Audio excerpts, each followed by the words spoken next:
தேதியோடு குறிப்பிட்டு ரகசியத்தை போட்டுடைத்த தர்மேந்திர பிரதான். திமுகவின் முகத்திரை மொத்தமாக கிழிந்தது.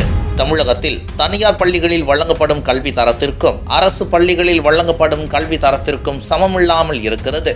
அதற்கு காரணம் திமுகவின் இருமொழி கொள்கை என்ற போலி வேடம். இருமொழி கொள்கை அரசு பள்ளிகளுக்கும் சமச்சீர் கல்வியை ஏற்றுக்கொண்டிருக்கும் மெட்ரிகுலேஷன் பள்ளிகளுக்கு மட்டுமே பொருந்தும். ஆனால் திமுக தலைவர்கள் சார்ந்திருக்கும் தனியார் பள்ளிகளுக்கு அது கிடையாது. அங்கு 3 மொழி 4 மொழி 5 மொழி என மாணவர்கள் படித்து மேம்பட்டு வருகின்றனர். இந்த நிலையில் BM ஸ்ரீ திட்டம் புதிய தேசிய கல்விக் கொள்கையை ஏற்க மாட்டோம், அது இந்தி மொழியை திணிக்கிறது என மீண்டும் திமுக கம்பு சுத்த தொடங்கியது. ஆனால் அண்ணாமலை தலைமையிலான தமிழக பாஜக சமக்கல்வி எங்கள் உரிமை என்ற கோஷத்துடன் மிகப்பெரிய கையெழுத்து பிரச்சார இயக்கத்தை வெற்றிகரமாக தொடங்கி திமுகவின் பொய் பிரச்சாரத்தை முறியடித்தும் இரட்டை வேடத்தை அம்பலப்படுத்தியும் வருகிறது. இப்படி இருக்க நாடாளுமன்ற பட்ஜெட் கூட்டத்தொடரின் 2ஆம் பகுதி தொடங்கியது. திமுக MP தமிழச்சி தங்கப்பாண்டியன் தேசிய கல்விக் கொள்கை மற்றும் BM ஸ்ரீ திட்டத்திற்கான நிதி ஒதுக்கீடு தொடர்பாக கேள்வி எழுப்பியிருந்தார். அவர் கேள்வி எழுப்பியதாவது: BM ஸ்ரீ திட்டத்தில் தமிழகத்துக்காக 2000 கோடி ரூபாய் ஒதுக்கப்பட்டுள்ளது. பல மாநிலங்கள் இந்த நிதியை பெற்றுள்ளன. எங்களுக்கு இந்த நிதி மறுக்கப்படுகிறது. மாநிலங்களை பழிவாங்க பள்ளி மாணவர்களுக்கு எதிராக மத்திய அரசு செயல்படுவது சரியா என்று கேள்வி எழுப்பினார். இதற்கு பதிலளித்த மத்திய கல்வித்துறை அமைச்சர் தர்மேந்திர பிரதான், தமிழக அரசை பொறுத்தவரை அவர்கள் தமிழக மாணவர்கள் விஷயத்தில் பொறுப்பற்று இருக்கின்றனர். நேர்மையில்லாமல் ஜனநாயக ரீதியில் செயல்படவில்லை. அவர்கள் உறுதிமொழி கொடுத்திருக்கிறார்கள். தற்போது மாணவர்களின் எதிர்காலத்தை பாதிக்கும்படியும் இயங்குகிறார்கள். மொழியை வைத்து விளையாடுகிறார்கள். அவர்கள் மாணவர்களுக்கு அநீதி இழைக்கிறார்கள். மாணவர்களின் எதிர்காலத்தை வீணாக்குகிறார்கள்.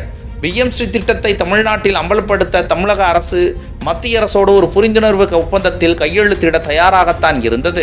தமிழக கல்வி அமைச்சரோடு வந்து தமிழகத்தைச் சேர்ந்த MPகள் என்னை சந்தித்து இது தொடர்பாக பேசினார்கள். தற்போது கேள்வி எழுப்பியிருக்கும் MPயும் என்னை சந்தித்தார். புரிந்துணர்வு ஒப்பந்தத்தை ஏற்படுத்த ஒப்புக்கொண்டு விட்டு சென்ற அவர்கள் பின்னர் யூட்டன் அடித்து விட்டார்கள். தங்கள் நிலைப்பாட்டை மாற்றிக்கொண்டு பிரச்சனை செய்கிறார்கள். நாட்டில் பாஜக ஆளாத பல மாநிலங்கள் தேசிய கல்விக் கொள்கை ஏற்றுக்கொள்ளப்பட்டு இருக்கிறது. காங்கிரஸ் ஆளும் கர்நாடகா, இமாச்சல் பிரதேஷ் இதற்கு ஒரு உதாரணம். அவர்கள் தேசிய கல்விக் கொள்கையை ஏற்றுக்கொண்டு BM ஸ்ரீ திட்டத்தின் கீழ் நிதி பெறுகிறார்கள். புரிந்துணர்வு ஒப்பந்தத்தை ஏற்பது தொடர்பாக அவர்கள் எந்த தேதியில் என்னை சந்தித்தார்கள் என்பதை என்னால் சொல்ல முடியும். முதல்வர் ஸ்டாலின் இதனை ஏற்க தயாராகத்தான் இருந்தார். அவரது சகோதரி கனிமொழி இங்கே இருக்கிறார். தமிழக மாணவர்கள் பாதிக்கப்படாமல் இருப்பதை அவர்கள் உறுதி செய்ய வேண்டும். அவர்கள் நியாயமற்ற முறையில் செயல்படக்கூடாது. கடந்த ஆண்டு மார்ச் மாதம் 15ஆம் தேதியில் புரிந்துணர்வு ஒப்பந்தத்தில் தமிழ்நாடு அரசு கையெழுத்திட்டது. திட்டத்தை ஏற்க ஒப்புக்கொண்டு சூப்பர் முதலமைச்சரின் ஆலோசனையில் அரசு பின்வாங்கியது. யார் அந்த சூப்பர் முதலமைச்சர் என கனிமொழி பதிலளிக்க வேண்டும் என தெரிவித்தார். மேலும் BM ஸ்ரீ திட்டம் தொடர்பாக தன்னை வந்து பார்த்துவிட்டு கிட்டத்தட்ட ஒப்பந்தத்தில் கையெழுத்திடும் முடிவை எடுத்துவிட்டு தற்போது அரசியல் லாபத்திற்காக நிலைப்பாட்டை திமுக மாற்றியது குறித்து ஆதங்கத்தோடு தர்மேந்திர பிரதான் திமுக உறுப்பினர்களை நோக்கி "they are uncivilized" என்ற வார்த்தையை பயன்படுத்தினார். உடனே இதை வைத்து திமுக அரசியல் செய்ய தொடங்கிவிட்டது.